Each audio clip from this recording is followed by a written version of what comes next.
It's Christmas! What the? It was just Halloween about 3 weeks ago, wasn't it?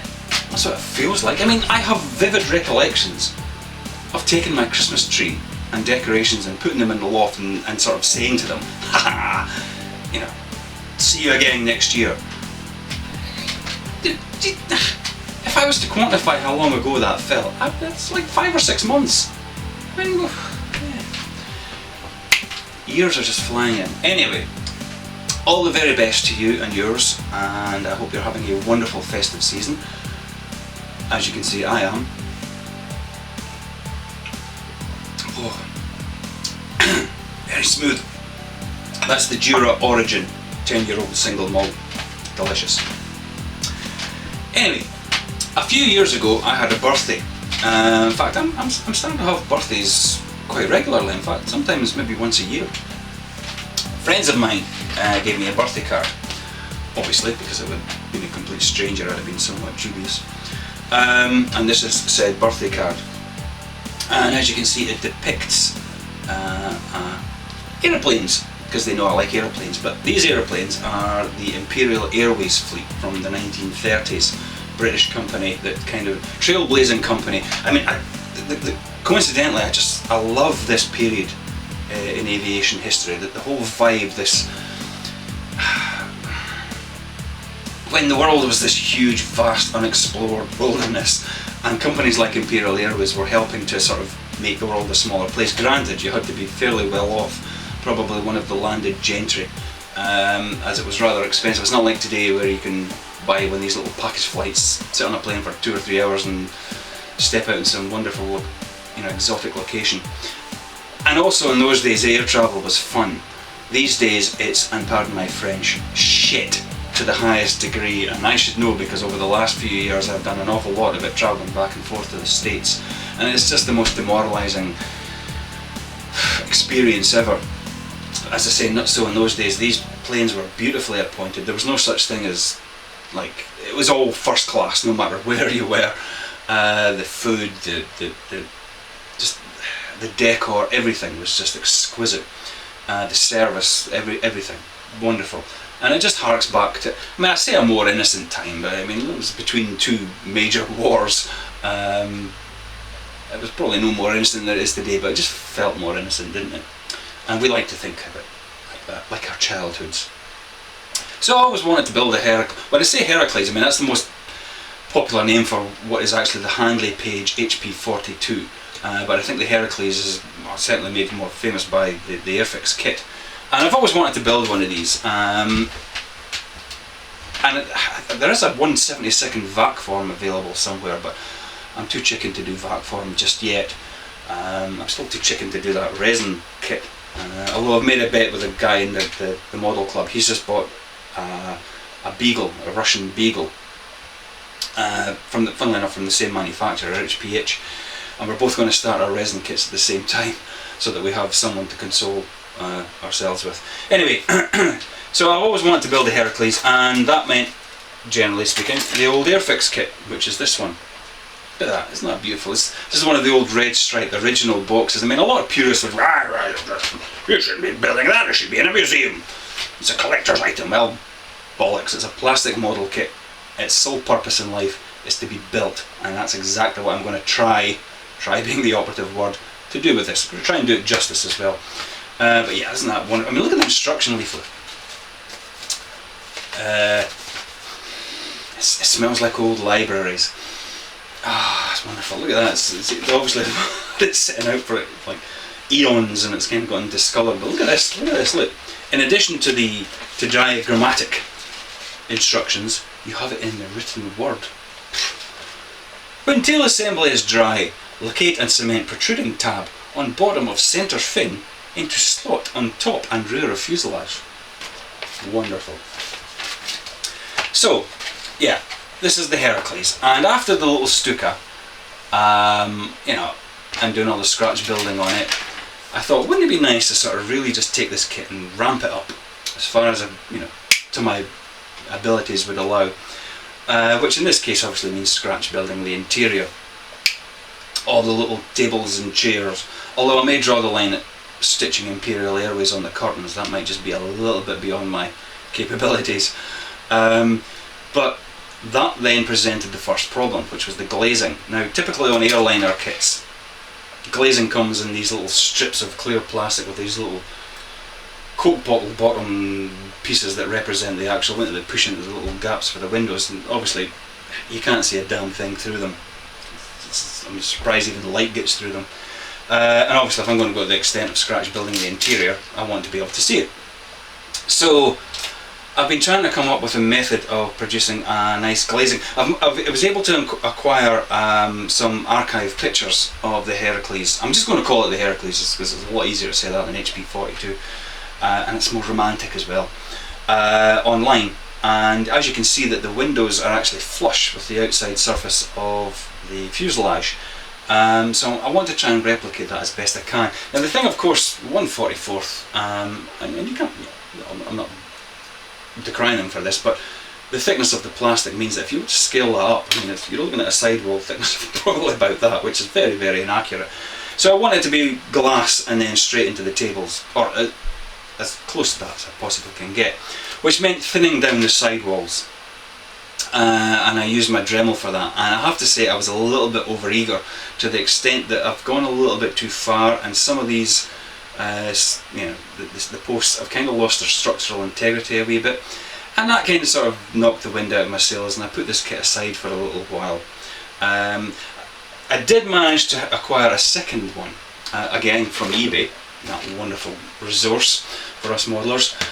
This was the box art. It's a little bit bigger box, why I don't know, waste of cardboard. Still has the beautiful Roycross artwork on it. It's a special edition in that it's absolutely no different from the original. And it's moulded in a sort of a blech kind of grey plastic as opposed to the lovely silver that it came. That was presumably so you didn't have to paint. I mean, paint chart. Here's the paint instructions. Silver. Silver. Wonderful. So in order to do the glazing, I tried to do my own not vac forming, I'm not sure what your extrusion method I suppose would be the best way to say it. Simply by taking one of these strips, cutting off a single window, polishing it flat, sticking a bit of sprue on the back, then taking a piece of acetate, heating it, and then just pushing this, I suppose you want to call it a mould or dye, into this, which then leaves you with this moulded window shaped thing. Trim that flat and then push that into the fuselage, which does work, I have to say. I've got a little box here of all these little windows, and I'm maybe being a bit picky. I mean, they have a slight bevel to them. I think it's just part of the process, and I would like them completely flat. Like I say, I might just be being a little bit too picky here, but the other idea I had was just taking that down as thin as I can and then putting a strip of clear acetate.